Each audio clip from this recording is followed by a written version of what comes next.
the Valley of the Queens was given to this place because the first tombs that were discovered over here were the tombs of the queens. However, this valley was for the burial of all the members of the royal family who were not pharaohs, either princes, princesses, or queens.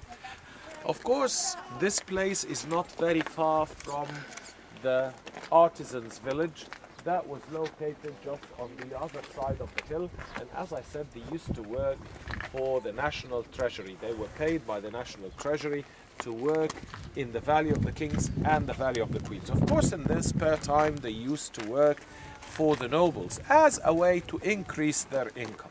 Whenever they had a spare time, they used to go and work for one of the nobles in making his tomb or cutting his tomb and decorating it. And according to that, they used to get another allowance of food and another allowance of supplies. And this for them was an extra income that they could live with. During the time of King Ramses III, something very important happened over here.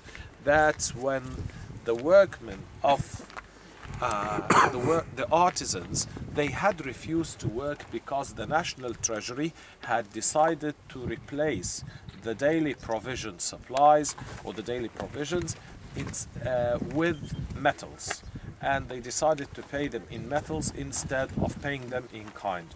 At that time, metals became devalued a lot, which is the first inflation problem in history. How did they pay them in kind? What do you mean? They used to pay them in the form of food and clothing and beverage and all of that. But when they decided to pay them in metals, the value of metals had gone down. So this was the first time we've heard about inflation in history.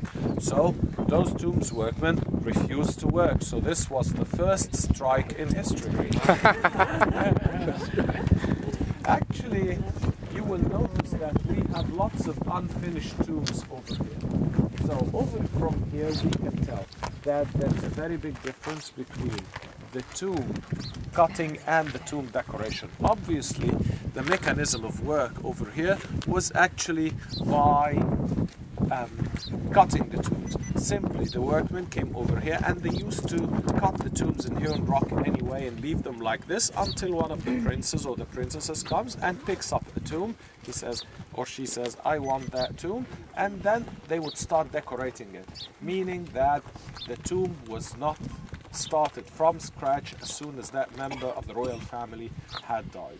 And that explains how did they manage to finish them in such a short period of time, because when you decorate a tomb, it's different from when you started from scratch by cutting it in hewn rock. It seems because it seems to be that they used to check the areas where they're going to cut the tombs in the hewn rock at first, testing the quality of the stone before continuing any further in cutting the tomb.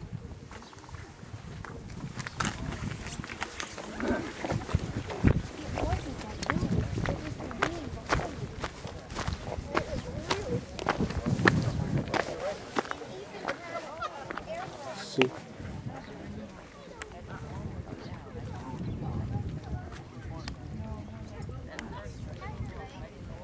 这就是那些他说没有完成的tomb，他是先凿，然后让人家来选，是用还是不用。